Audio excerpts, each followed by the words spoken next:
प्यारे विद्यार्थियों, आज हम क्षितिज भाग दो का पाठ राम लक्ष्मण परशुराम संवाद, जिसे गोस्वामी तुलसीदास जी ने लिखा है,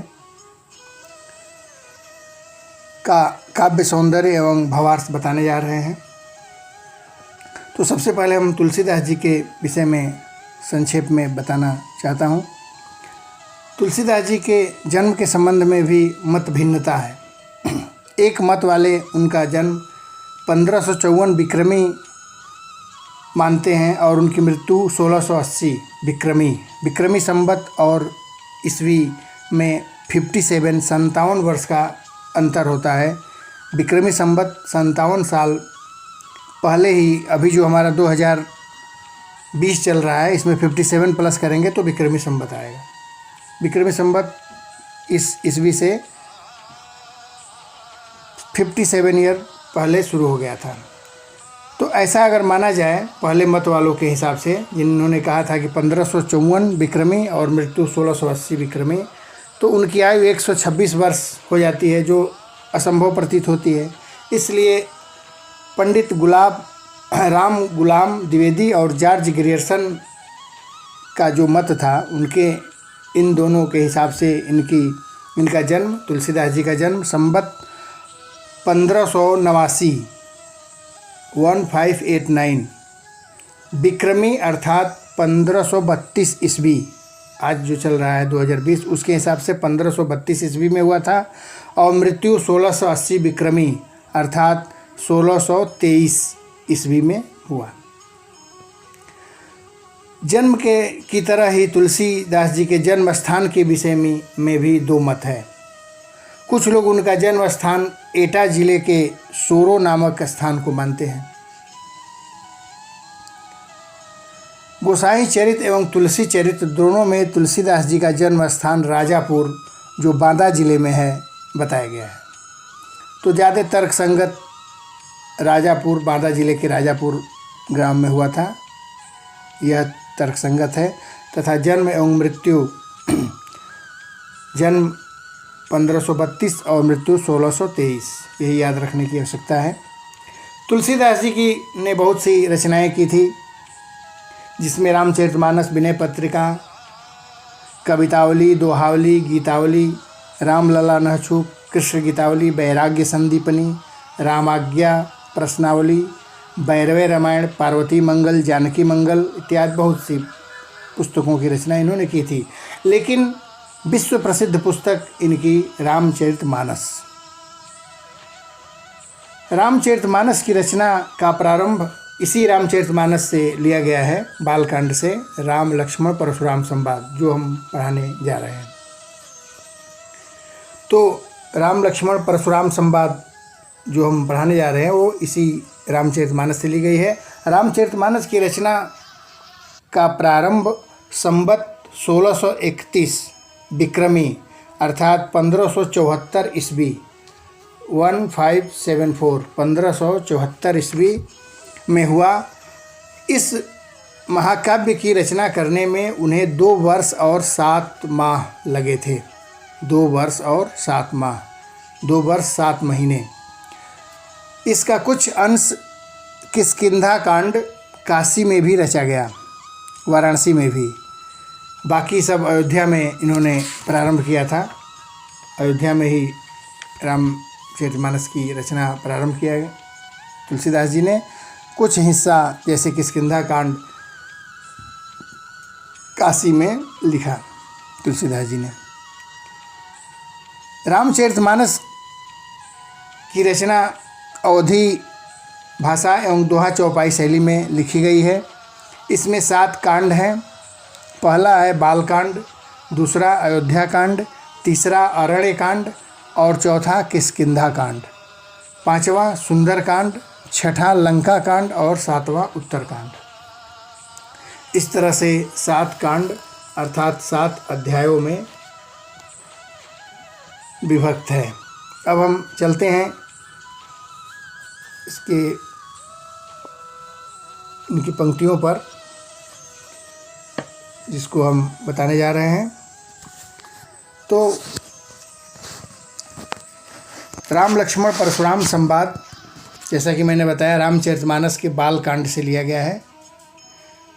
सीता जी का स्वयंवर हो रहा था जनकपुर में, जिसमें राम लक्ष्मण महर्षि विश्वामित्र के साथ वहाँ पधारे हुए थे। जब किसी से भी धनुष पर प्रत्यंचा नहीं चढ़ाया गया, किसी ने धनुष को उठा भी नहीं पाया, तब विश्वामित्र की आज्ञा लेकर राम उस धनुष पर प्रत्यंचा चढ़ाने लगे। उस दौरान धनुष, चूँकि शिव जी की थी, पुरानी धनुष थी, इसलिए टूट गई। इससे पूर्व कोई राजा जब धनुष को नहीं उठा पा रहे थे तो जनक जी बड़े चिंतित हुए। कहने लगे, लग रहा है धरती वीरों से खाली हो गई है। अगर मैं जानता कि धरती वीरों से खाली हो गई है तो मैं इस तरह का प्रण नहीं करता, धनुष पर प्रत्यंचा चढ़ाएगा जो, उसी से सीता का विवाह होगा। इस तरह का मैं प्रण ही नहीं करता। इस बात को सुन करके लक्ष्मण जी गुस्साए और रामचंद्र जी अपने गुरु विश्वामित्र की आज्ञा से धनुष पर प्रत्यंचा चढ़ाने के लिए आए और प्रत्यंचा चढ़ाते ही धनुष टूट गया। धनुष के टूटते ही, चूँकि धनुष शिव जी की थी और शिव जी के शिष्य थे परशुराम, जो महेंद्र पर्वत पर रहते थे, तपस्या में लीन थे। लेकिन जैसे ही धनुष टूटी, उन्हें ज्ञात हो गया कि किसी ने शिव जी के, हमारे गुरु की धनुष को किसी ने तोड़ दिया।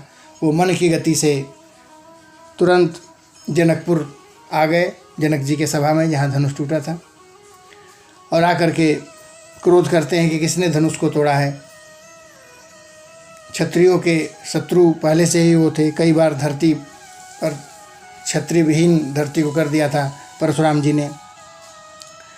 तो जब परशुराम जी आते हैं वहाँ जनक जी के दरबार में जहाँ धनुष टूटा हुआ था, वही से ये प्रसंग शुरू किया गया है। नाथ शंभुधन भंज निहारा, होहि केउ एक दास तुम्हारा। आय सुकाह कही किन मोही, सुन रिसाई बोले मुनि कोही। सेवक सो जो करे सेवकाई, अरि करनी अर करिय लड़ाई। सुनहु राम जय शिव धनु तोरा, सहस बाहु सम सो रिपु मोरा। सो बिलगाव बिहाई समाजा, नत मारे जइहें सब राजा। सुनिमुनि वचन लखन मुस्काने, बोले परस धरहि अवमाने। बहु धनु ही तोरी लरिकाई, कबहु न असरिस किन्नी गोसाई। यही धनु पर ममता के हेतु, सुन रिसाई कह भृगुकुल केतु। रे नृप बालक काल बस, बोलत तोहि न संभार। धनु ही सम त्रिपुरारि धन, विदित सकल संसार। तो ये जो दो लाइन है ये दोहा है और बाकी ये सब चौपाई है। तो नाथ माने स्वामी, शंभुधनु, एक एक शब्द का अर्थ पहले मैं बता दे रहा हूँ, फिर उसका भावार्थ बताऊंगा, फिर काव्य सौंदर्य। शंभुधनु माने शिव जी के, शंभु माने शिव, धनु माने धनुष, शिव जी के धनुष। भंज निहारा, भंज माने भंग करना, तोड़ना, भंज निहारा माने तोड़ने वाला। हुई माने होगा, केउ माने कोई, एक, दास माने आपका सेवक, तुम्हारा माने आपका सेवक। कह रहे रामचंद्र जी आगे बढ़ कर के सबसे पहले बोलते हैं कि हे नाथ, हे स्वामी, शंभु धनुष, शिव जी के धनुष को भंग निहारा, तोड़ने वाला कोई आपका दास ही होगा, कोई आपका सेवक ही होगा। जिसने शिव जी के धनुष को तोड़ा है वो आपका दास ही होगा। आयसु माने आज्ञा, काह माने क्या, आयसु काह, कहिए किन मोही, कहिए माने कहिए, किन मोही मुझसे कहिए। क्या आज्ञा है आप मुझसे कहिए। आयसु माने आज्ञा, काह माने क्या, कहिए माने कहिए, किन मोही माने मुझसे। सुन रिसाई, सुन माने सुन करके, रिसाई माने क्रोध करके, बोलते हैं मुनि परशुराम जी को ही माने क्रोधित हो करके। इस बात को सुन करके परशुराम जी, मुनि परशुराम क्रोधित हो करके बोले। क्या बोले कि सेवक माने सेवक, सेवा करने वाला। सो माने वो, जो करे सेवकाई। करे सेवक वह होता है जो सेवा का कार्य करते हैं। सेवकाई माने सेवा का कार्य करना। सेवक वह होता है जो सेवा का कार्य करता है। और करनी, और माने शत्रु, करनी जो शत्रुता करता है, जो शत्रुता का व्यवहार करता है। और माने शत्रु, जो शत्रुता का व्यवहार करता है। करी अरि लड़ाई, उससे शत्रुता का व्यवहार ही किया जाता है। सुनो राम, करे हे राम सुनो। सुनो मने सुनो, राम जे जिसने शिव जी के धनुष को तोड़ा मने तोड़ा। हे राम सुनो, जिसने शिव जी के धनुष को तोड़ा है। सहस्रबाहु, सहस्रबाहु, सहस्रबाहु एक राजा था जो बहुत ही प्रतापी, तेजस्वी और ताकतवर राजा था। वो एक बार जंगल होते हुए जा रहा था जहाँ परशुराम जी के पिता जमदग्नि ऋषि का आश्रम था। देख करके वो प्रणाम करने के लिए आश्रम में गया तो जमदग्नि ऋषि ने भोजन के लिए उनको आग्रह किया, राजा को। उस समय जमदग्नि ऋषि के पास एक कामधेनु गाय थी, जो चाहे वो दे सकती थी। आज्ञा पर, ऋषि जमदग्नि की आज्ञा पर राजा तैयार हो गए। राजा के साथ समस्त उनके जितने भी सेना थी, सब लोग अपने मनपसंद भोजन ग्रहण किए। जिस झोपड़ी में वो, जिस कुटी में रहती थी कामधेनु गाय, उससे जो चाहे उस कुटी से निकलते आ रहा था। जब राजा देख करके बड़े आश्चर्य हुए कि इतने सी बड़ी सेना और मुझको इतना दिव्य भोजन ये ऋषि कैसे जंगल में करा दिए। उस कुटी में गए देखने तो वो गाय उसमें बंधी हुई थी, वही दे रही थी। तो राजा ने परशुराम के पिता जमदग्नि ऋषि से उस गाय की मांग की कि ये गाय मेरे काम की है, आपके लिए नहीं है। ऋषि ने मना किया, रोका, तो उन्होंने जमदग्नि ऋषि का वध कर दिया, अर्थात परशुराम जी के पिताजी का वध कर दिया। तो उसमें क्रोधित होकर के परशुराम जी ने सहस्त्रबाहु का वध किया, मारा। उसकी भुजाओं में बहुत ही ताकत था सहस्त्रबाहु की, उनकी भुजाओं में। ऐसा कहा जाता है कि सहस्त्रबाहु अपनी भुजाओं में दबाकर रावण को दबा लिया था। तो उसकी वही यहाँ प्रसंग है, बता रहे हैं कि सहस्रबाहु समसोरिप मोरा। कह रहे जो जिसने शिव जी के धनुष को तोड़ा है वो सहस्त्रबाहु, सहस्त्रबाहु के समान, जिसने मेरे पिताजी की हत्या किया है सहस्त्रबाहु, उसके समान वह मेरा। रिपु, रिपु मने शत्रु, सम मने समान, रिपु मने शत्रु, मोरा मने मेरा। यहाँ पर उपमा अलंकार है। सहस्रबाहु सम, सहस्त्रबाहु के समान मेरा शत्रु है। तो यहाँ उपमा अलंकार है, मैं काव्य सौंदर्य के समय बताऊंगा, अभी ध्यान दे लो। रिपु मने शत्रु, कह रहे वह मेरा सहस्त्रबाहु के समान शत्रु है। सो बिलगाव, सो मने उसको, बिलगाव मने अलग कर दो। बिहाय समाजा, बिहाय मने इन राजाओं के समाज से उसको अलग कर दो। उन सबको, उसको, सो मने उसको, बिलगाव मने अलग कर दो। बिहाय समाजा, राजाओं के समाज से उसको अलग कर दो। न तो, नहीं तो, मारे जइहें, मारे जाएंगे सब राजा। जिसने शिव जी के धनुष को तोड़ा है उसको इन राजाओं के समाज से अलग कर दो, नहीं तो समस्त राजा मार दिए जाओगे। अब इस बात को सुन करके लक्ष्मण जी तो जानते नहीं थे कुछ परशुराम जी के विषय में, पर रामचंद्र जी तो सब समझ रहे थे। अब लक्ष्मण जी को बड़ा आश्चर्य हुआ कि कह रहे सब राजा को मार देंगे, उसको अलग कर दो। तो सुनि मुनि वचन, सुनि मने सुन करके, मुनि वचन, मुनि मने मुनि के वचन अर्थात परशुराम जी के वचन। लखन मने लक्ष्मण जी मुस्काने, मुस्कुराए। परशुराम जी के इस वचन को सुनकर कि उसे अलग कर दो नहीं तो सब राजा मार दिए जाओगे, लक्ष्मण जी मुस्कुराए। बोले, वो बोलते हैं परशुधर है। परशु माने फरसा, धर है माने धारण करने वाले, आप फरसा धारण किए हुए हैं। अवमाने, अवमानने माने अपमान करना, क्योंकि परशुधर है फरसा धारण करने वाले परशुराम जी को अपमान करते हुए अवमानना करना, अपमान करना, अपमान करते हुए मुस्कुरा करके बोले। लक्ष्मण जी उस वचन को सुन करके मुस्कुराते हुए उनके परशुराम जी का अपमान करते हुए बोले। बहु माने बहुत सी, धनुही, धनुही छोटी छोटी धनुष, धनुष बड़ा होता है और धनुही छोटी, तो धनुही माने छोटी धनुष, तोरी माने तोड़ी, लड़िकाई माने बचपन में। कह रहे हैं कि हम लोगों ने तो बहुत से धनुहियों को बचपन में तोड़ दिया था। लक्ष्मण जी को लगा कि परशुराम जी धनुष टूटे तो क्रोधित हो गए, धनुष टूटने पर ये क्रोधित हो जाते हैं, तो कहे कि हम लोगों ने तो बचपन में बहुत से धनुहियों को तोड़ दिया। कबहू, कबहू माने कभी न, कबहू न माने कभी नहीं। अशिरिष, अशिरिष माने इस तरह से, रिष माने क्रोध, इस तरह से आपने कभी क्रोध किन्नी गोसाई, गोसाई माने ब्राह्मण देवता, अर्थात परशुराम जी के लिए गोसाई भी आया है, गोसाई माने ब्राह्मण होता है।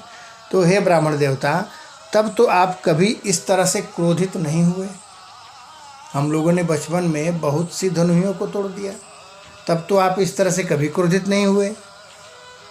यही माने इस, धन माने धनुष पर, ममता, ममता माने प्रेम, के ही हेतु, किस कारण, कह रहे इस धनुष पर, यही माने इस, धनु माने धनुष पर, ममता, ममता माने प्रेम, के ही माने किस लिए, हेतु माने कारण, इस धनुष पर किस कारण इतना ममता है, इतना प्रेम होने का क्या कारण है इस धनुष से आपका। शून्य, शून्य मैंने सुन करके, ऋषाय मैंने क्रोधित होकर के, कह मैंने कहते हैं भृगुकुल केतु, भृगुकुल के केतु अर्थात भृगुवंशी, भृगुवंशी थे परशुराम जी, उनके पूर्वज भृगु थे, तो भृगुवंशी परशुराम जी भृगुकुल केतु, भृगुकुल के केतु, भृगुकुल के ध्वज पताका स्वरूप, भृगुकुल के ध्वज स्वरूप अर्थात भृगुकुल, भृगुवंशी, यहाँ भृगुकुल केतु से परशुराम जी से अर्थ लेना है। तो परशुराम जी सुन करके क्रोधित होकर के बोले, क्या बोलते हैं, ये सब चौपाई था, अब हम दोहा बताने जा रहे हैं नीचे। रे नृप बालक, करें कि हे नृप मने राजा के बालक, राजा के पुत्र, काल वश, काल मने मौत, वश, मौत के वश में हो गए हो, मृत्यु से वशीभूत हो गए हो, बोलत, बोलते हो तोय न संभाल, इसलिए संभल करके नहीं बोलते हो, सोच समझ करके नहीं बोलते हो। धनुही सम त्रिपुरारि धन, धनुही माने छोटी छोटी धनुष, सम माने समान, त्रिपुरारि धन, त्रिपुरारि माने शंकर भगवान, धन माने धनुष, त्रिपुरारि धन माने शिव जी की धनुष। कह रहे कि तुम शिव जी के धनुष की तुलना छोटी छोटी धनुहियों से कर रहे हो। विदित सकल संसार, विदित माने व्याप्त है, सकल माने समस्त संसार, जिस धनुष के विषय में समस्त संसार के लोग जानते हैं, समस्त संसार में ख्याति प्राप्त यह धनुष है, इस धनुष को तुम छोटी छोटी धनुहियों के समान समझ रहे हो, इसलिए बिना सोचे समझे बोल रहे हो। क्रोधित होकर के परशुराम जी बोलते हैं। अब इतने प्रसंग का हम काव्य सौंदर्य देखते हैं।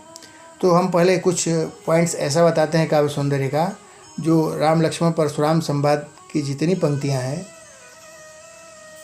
उन सब के लिए वो लिखा जाएगा, कॉमन बात है, उसको मैं बता रहा हूँ, उसको आप लोग ध्यान से सुन लेंगे। तो नंबर 1 क्या है कि काल इसका बताएंगे, तो सगुण भक्ति काल, ये समस्त राम लक्ष्मण परशुराम संवाद के समस्त कविताओं के लिए इसको लिखा जाएगा, वो है काल, सगुण भक्ति काल। दूसरा है भाषा, अवधि, छंद, चौपाई एवं दोहा, 2 छंदों में लिखा गया है, पहले चौपाई फिर दोहा, चौपाई दोहा, इस तरह से मैंने बताया अभी। रामचरितमानस नेक्स्ट पॉइंट है, रामचरितमानस के बाल कांड से लिया गया है, रामचरितमानस के बाल कांड से लिया गया है। 5वां पॉइंट, शैली इसकी व्यंजना एवं व्यंग शैली का प्रयोग किए हैं तुलसीदास जी ने इन प्रसंगों में, तो ये भी सबके लिए रहेगा। और 6वां रस, रस इसमें वीर रस है, रौद्र रस है, और कुछ स्थानों पर शांत रस भी है। जैसे इसमें शांत रस भी था, जब रामचंद्र जी जब बोलते हैं प्रारंभ में, तो वहाँ शांत रस का भाव है। तो 3 रसों का प्रयोग है। ये 6 पॉइंट्स जो हमने बताया, ये पूरी कविता के लिए इसको लिखना, पूरी कविता में आप लोग लिखेंगे। इसके बाद जो और है, हम अलग अलग अलंकारों को बताएंगे। तो इस जो अभी हमने पहला चौपाई और दोहा को हमने बताया एक, उसमें और क्या काव्य सौंदर्य है, तो वो 7वां पॉइंट होगा। राम की विनयशीलता तथा परशुराम के क्रोध को बताया गया। इसमें रामचंद्र जी कितने विनयशील होकर के प्रारंभ में बोलते हैं कि आपका सेवक ही होगा, शिव जी के धनुष को तोड़ने वाला, क्या आज्ञा है आप हमसे कहिए। तो राम की विनयशीलता झलकती है और परशुराम का क्रोध, ये 7वां पॉइंट हो गया। ये पर्टिकुलर इन्हीं पंक्तियों के लिए है जिसको मैंने पढ़ाया। 8वां पॉइंट है रस। इन पंक्तियों के लिए खास रस है, इसमें शांत और रौद्र रस है, इसमें वीर रस नहीं है। तो रस में लिखेंगे शांत एवं रौद्र इन पंक्तियों के लिए। इसके बाद अनुप्रास बहुत जगह है जहाँ भी एक वर्ण क्रमिक रूप से एक से अधिक बार आए, वहाँ पर जैसे काह कहिए किन मोही, काह कहिए किन मोही, तो इस तरह से करिय लड़ाई क जहाँ भी इस तरह के बहुत से हैं, लगभग हर पंक्तियों में है एक ही वर्ण क्रमिक रूप से एक से अधिक बार आए, वहाँ अनुप्रास अलंकार होता है। तो अनुप्रास अलंकार है, कहाँ कहाँ है, लगभग हर पंक्तियों में है, आप लोग खुद से लिख लेंगे, मैंने 2 दिखा दिया। जैसे यहाँ भी है बिलगाय बिहाय, बिलगाय बिहाय, यहाँ पर है बिलगाय बिहाय ब है, तो लगभग हर पंक्तियों में है, तो अनुप्रास हो गया। इसके बाद है उपमा अलंकार। 2 जगह हमने बताया था पढ़ाते समय, एक तो धनुहि सम त्रिपुरारि धन और सहस बाहु सम, ये है सहस बाहु सम सो रिपु मोरा, सहस्त्र बाहु के समान हमारा शत्रु है। तो उपमा अलंकार वह होता है जहाँ उपमेय की तुलना उपमान से की जाती है, वहाँ उपमा अलंकार होता है। तो यहाँ सहस्त्र बाहु से तुलना की जा रही है, जिसने शिव जी के धनुष को तोड़ा है उसकी तुलना सहस्त्र बाहु, जिस तरह से इनका शत्रु था परशुराम जी का पितृघाती, उससे तुलना किया गया है। तो यहाँ पर उपमा अलंकार है। और यहाँ पर है धनुहि सम त्रिपुरारि धन, छोटी छोटी धनुहियों के समान है शिव जी का धनुष, शिव जी के धनुष के समान छोटी छोटी धनुहियाँ हैं। तो शिव जी के धनुष उपमेय और उपमान छोटी छोटी धनुहियों से तुलना किया जा रहा है, यहाँ पर कह रहे हैं। तो उपमा और अनुप्रास अलंकार इन पंक्तियों में है। तो इस तरह से एक हमने बता दिया। नेक्स्ट वीडियो में आगे वाला बताऊंगा। अगर कोई भी कन्फ्यूजन हो या स्पष्ट समझ में नहीं आया हो, किसी भी तरह की समस्या हो, तो आप लोग कमेंट बॉक्स में लिखें, यथाशीघ्र दूर करने का प्रयास किया जाएगा।